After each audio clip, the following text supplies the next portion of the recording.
The next and last topic of this particular chapter is power of lens. Is power of lens.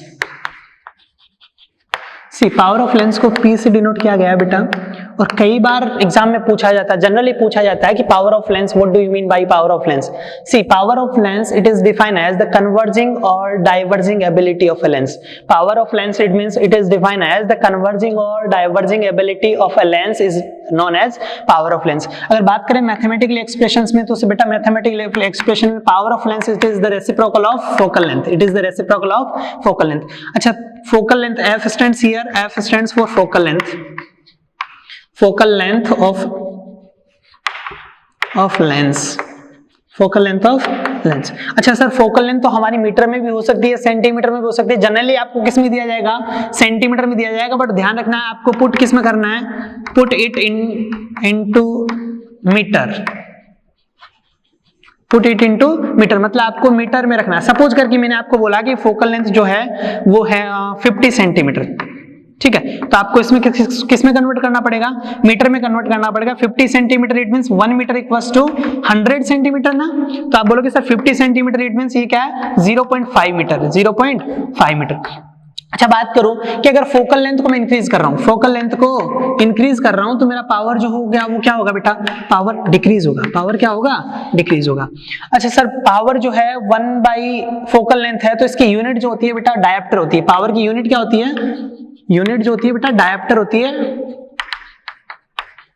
Dioptre, जिसको हम capital D से denote करते हैं. किससे denote करते हैं? कैपिटल डी से. See, power of a lens it is defined as the converging और diverging ability of a lens is known as power of lens. Mathematically power of lens is reciprocal of focal length. Reciprocal of focal length. If we are going to increase the focal length then power decreases. If we are going to increase focal length then power decreases. See, we have to put the value of f, we have to put the value of f in terms of meter, in terms of meter with sign, in terms of meter with sign, with sign. See, with sign. अगर आपका focal length positive है तो power भी positive होगा, focal length negative हो तो power भी negative. अच्छा, बात करें sir unit of power, it is dioptre. DIOPTR dioptre है, उसका सिंबल जो है कैपिटल D है.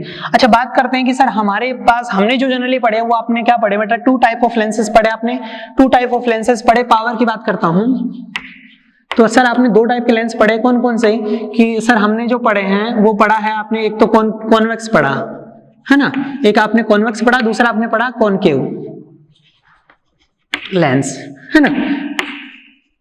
सर कॉन्वेक्स लेंस की जो फोकल लेंथ है वो क्या होती है बेटा? कॉन्वेक्स लेंस की फोकल लेंथ पॉजिटिव होती है ना ऑलवेज, और कॉनकेव की ऑलवेज नेगेटिव होती है. फोकल लेंथ क्या होती है बेटा? नेगेटिव होती है. अच्छा, बात करूं सर कॉनकेव की, कॉन्वेक्स की जो फोकल लेंथ है वो पॉजिटिव है. देखो आपको अगर कंफ्यूजन हो तो ऐसा बनाना, ऑब्जेक्ट रखना, ये वाला सर्कल कंप्लीट करना, तो O से फोकल लेंथ की तरफ सेम डायरेक्शन में मूव कर रहे हैं तो पॉजिटिव है ना. लॉजिक भी आपको पता होना चाहिए और याद भी रहना चाहिए. अगर फोकल लेंथ पॉजिटिव है तो पावर भी क्या होगी बेटा? पॉजिटिव होगी. पावर भी क्या होगी? पॉजिटिव होगी. अगर बात करता हूं कि कॉन्वेक्स कॉनकेव लेंस की जो पावर फोकल लेंथ नेगेटिव है तो पावर भी क्या होगी बेटा? नेगेटिव होगी. अब आपने देखे होंगे कि आपने जो बूढ़े लोगों के चश्मे देखे होंगे वो कैसे होते हैं? जनरली वो कॉन्वेक्स होते हैं. कैसे होते हैं? कॉन्वेक्स. और कॉन्वेक्स बोले तो बेटा ये मीडियम इन थिक, बीच से जो आपका है मिड से कैसा होता है? थिक होता है, और जो है आउटर एज से कैसा होता है? थिन होता है. वेयरएज कॉनकेव जो होता है वो कैसा होता है बेटा? जनरली ऐसा होता है ना. तो कॉनकेव की जो पावर होती है वो नेगेटिव में होती है. जनरली हम जो स्टूडेंट लाइफ में यूज करते हैं कि हमें जो दूर का नहीं दिखता, तो कोई बोलेगा कि सर जिसका पावर है वो मान लो -1 है. पावर क्या है? -1. तो माइनस का मतलब क्या है बेटा? ये कॉनकेव लेंस है. माइनस का मतलब क्या है? Concave lens. अगर मान लो कि किसी का पावर 1.5 है और प्लस में है, इट मींस उसका पावर जो लेंस है वो कैसा है बेटा? कॉन्वेक्स लेंस है. उसका लेंस क्या है? कॉन्वेक्स है. अच्छा, पावर आपके पास जितना ज्यादा होगा तो फोकल लेंथ उतना ही कम होगा. पावर ज्यादा कब होगा? जब फोकल लेंथ कम होगा तो पावर क्या होगा? बढ़ेगा. अगर फोकल लेंथ बढ़ रहा है तो पावर क्या हो जाएगा? कम हो जाएगा. सिमिलरली, है ना. तो ये आपका सिंपली क्या था? पावर ऑफ लेंस था. अच्छा, अगर मैं बात करूं कि सर हमें इंप्लीमेंटेशन बताओ कि एक लेंस फॉर्मूला जो है उसको यूज करते हुए, तो बेटा मैं एक एग्जांपल कंसीडर करता हूं. Suppose object is placed, if suppose an object is placed in front of concave lens, whose focal length is 15 centimeter, बात करते हैं एग्जांपल की। अगर मान लो तो बेटा मैंने सबसे पहले बोला कि कॉनकेव लेंस, सी आपको क्वेश्चन दिया जाए जब भी तो आपको लिखना है कि गिवन डेटा क्या क्या है। तो मैं यहाँ बेटा लिखता हूँ गिवन डेटा जो मेरे पास है वो मैं लिखता हूँ, गिवन मेरे पास है कि मेरे को बोला गया है कि कॉनकेव लेंस है, तो लेंस का टाइप लिखूंगा कॉनकेव। अच्छा, दूसरी चीज जिसकी फोकल लेंथ बोला है 15 सेंटीमीटर, क्या बोला है 15 सेंटीमीटर। बेटा क्वेश्चन में आपको कभी भी पॉजिटिव नेगेटिव नहीं देगा, आपको अज्यूम करना है कि ये पॉजिटिव होगी कि नेगेटिव होगी अकॉर्डिंग टू साइन कन्वेंशन। अच्छा, फिर आपसे बोला गया कि where we have to put the object so that we will get an image at 10 centimetre, मतलब आपको u कैलकुलेट करना है so that we will get an image at 10 centimetre, मतलब 10 सेंटीमीटर पे मुझे इमेज मिले तो मैं किस कंडीशन पे, किस लोकेशन पे ऑब्जेक्ट को रखूं, अच्छा आपसे फिर पूछा गया also find out the magnification, मतलब आपको मैग्निफिकेशन भी कैलकुलेट करना है, आपको नेचर भी देना है, इमेज का क्या देना है, नेचर भी देना है। अच्छा, इमेज कैसा बनेगा आपको ये सब डेटा देना है। अच्छा, तो सबसे पहले आपको क्या करना बेटा, क्वेश्चन में रे डायग्राम पूछा हो या नहीं पूछा हो, आपने सबसे पहले रे डायग्राम ड्रॉ करना है।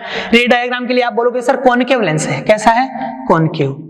अच्छा बेटा कॉनकेव लेंस है तो मैंने कॉनकेव लेंस के सामने कहीं ऑब्जेक्ट रखा, मान लो कहीं रखा, इट डजंट मैटर, ठीक है, मैंने यू डिस्टेंस पे ऑब्जेक्ट रखा, कहां रखा, यू पे। अच्छा, हमें पता है कि we know that in case of concave lens it doesn't matter where our object is placed, we will get the image on the same side। Suppose करके यहाँ मेरा कहीं इमेज बन रहा है, मुझे नहीं पता कि वो u से छोटा या बड़ा हो सकता है, लेकिन इमेज भी इधर ही होगा, इट मींस आपका इमेज जो है वो सेम साइड बनेगा कॉनकेव के लेंस में। ये मैंने रेड डायग्राम में अभी जस्ट रिसेंटली बताया आज के लेक्चर के स्टार्टिंग में कि we are going to put our object in front of concave lens, then we will get imaginary image, diminished image on the same side of the lens, suppose करिए आपका object है कहीं भी रखा मैंने, इट डजंट मैटर। बात करते हैं फोकल लेंथ की, फोकल लेंथ। तो फोकल लेंथ दिया बेटा 15 सेंटीमीटर, बट साइन नहीं पता तो आप बोलोगे सर ऑब्जेक्ट इधर रखा, तो अगर मैं इसके ऑब्जेक्ट से जो इंसिडेंट होगी वो इस सरफेस से स्ट्राइक करे और इस सरफेस को अगर मैं कंप्लीट करने जा रहा हूं, तो मैं अगर फोकल लेंथ मेजर करने आऊंगा ऑप्टिकल सेंटर से, तो मुझे इस डायरेक्शन में आना पड़ेगा, मतलब अपोजिट टू इनिशियल इंसिडेंट मतलब फोकल लेंथ इसकी क्या होगी, नेगेटिव होगी। और मैंने बोला है कि कॉनकेव की फोकल लेंथ क्या होगी बेटा, नेगेटिव होगी। अच्छा, u तो मुझे जो मिलेगा वो u मुझे पता है कि u ऑलवेज नेगेटिव, तो अपन जो u आएगा वो क्या आएगा बेटा, नेगेटिव में आंसर आएगा वो हमारा। अगर किसी का पॉजिटिव आ रहा हो तो सोच लेना कि उसने गलती की है, क्योंकि हमें पता है कि u ऑलवेज कैसा, नेगेटिव। अच्छा, बात करते हैं v की, अगर v सेम साइड बन रहा है तो भी v कैसा है बेटा, नेगेटिव है, क्योंकि मैं ऑब्जेक्ट से इंसिडेंट रे इधर है और मैं v इधर आ रहा हूं, तो ये क्या है, नेगेटिव है। अच्छा, मुझे क्या करना है, मुझे u कैलकुलेट करना है, तो मुझे u कैलकुलेट करने के लिए मैं लिखूंगा directly by using lens formula. Okay, we know 1 by f equals to 1 by v minus 1 by u। अच्छा, मुझे 1 by u कैलकुलेट करना, तो मैं इधर ले आता हूं, तो 1 by f का वैल्यू कितना है बेटा, -15, f का वैल्यू है -15 इक्वल्स टू 1 by v का वैल्यू है बेटा -10, 1 by v का वैल्यू है -10। अच्छा, -1 by u, अगर मैं बात करूं तो बेटा यहाँ से सब जगह से माइनस आ रहा है, अच्छा माइनस आ रहा है तो कोई दिक्कत नहीं, मैं इसको ट्रांसफर करता हूं, तो मुझे अगर मैं 1 by u को इधर ले आता हूं, तो मेरा बन जाएगा 1 by u इक्वल्स टू, और 1 by 15 को मैं उधर ले जाता हूं, तो 1 by 15 minus 1 by 10 as it is. ठीक है, किसी को डाउट तो नहीं है। सोच बेटा, अगर मैं 1 by u माइनस का है मैं इधर लेके आ रहा हूं तो ये पॉजिटिव हो जाएगा, तो 1 by u बन गया। अच्छा, ये -1 by 10 एज इट इज है, और ये 1 by 15 इधर नेगेटिव का, तो इधर जाके क्या हो जाएगा, पॉजिटिव हो गया, तो मैंने लिखा 1 by 15 माइनस 1 by 10। ओके, अच्छा मैं लिखूंगा 1 by u, मैं एलसीएम ले लेता हूं 150, एलसीएम कितना ले लो बेटा, 150 ले लेता हूं सिंपली, सो मैंने लिखा 150। ठीक है, अच्छा 15 से कितना हो जाएगा 10 माइनस 15, 10 minus 15। अच्छा, 1 by u we will get 10 minus 15 मतलब -5 by 150।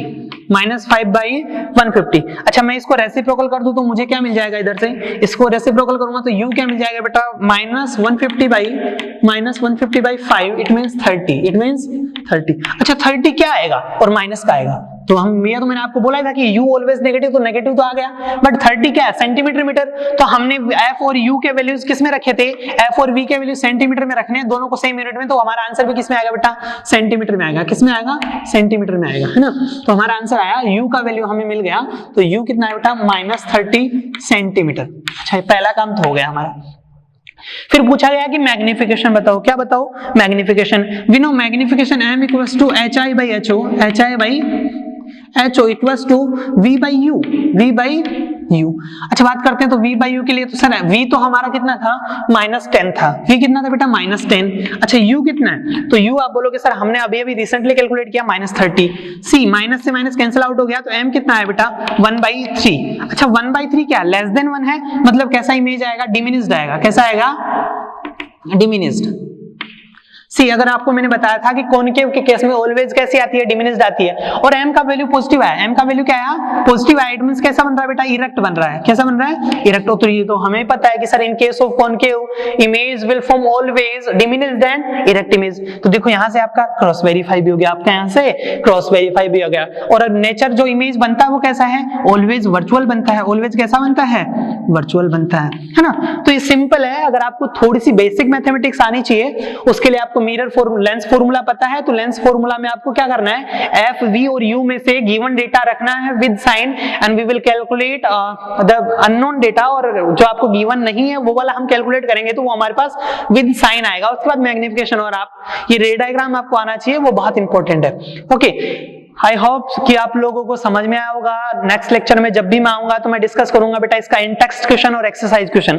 उससे पहले मैं आपको एक पीडीएफ दूंगा जिसमें इस चैप्टर के नोट्स होंगे, एनसीईआरटी के इन टेक्स्ट क्वेश्चन, मतलब हर एक चैप्टर के बाद आप देखोगे एनसीईआरटी में एक बॉक्स होगा जिसमें 3-4 क्वेश्चन होंगे, 3, 4, 5 जितने भी होंगे वो आपको सोल्व करने हैं। फिर उसके बाद में आपके चैप्टर के पीछे के एक्सरसाइज है, उसमें कुछ क्वेश्चन है वो आपको सोल्व करने हैं, उनका सोल्यूशन मैं आपको प्रोवाइड करूंगा, आपको ट्राई करना है। फिर भी अगर ना हो तो मैं आपको 1 by 1 क्वेश्चंस नेक्स्ट लेक्चर में सोल्व करवाऊंगा। Thank you.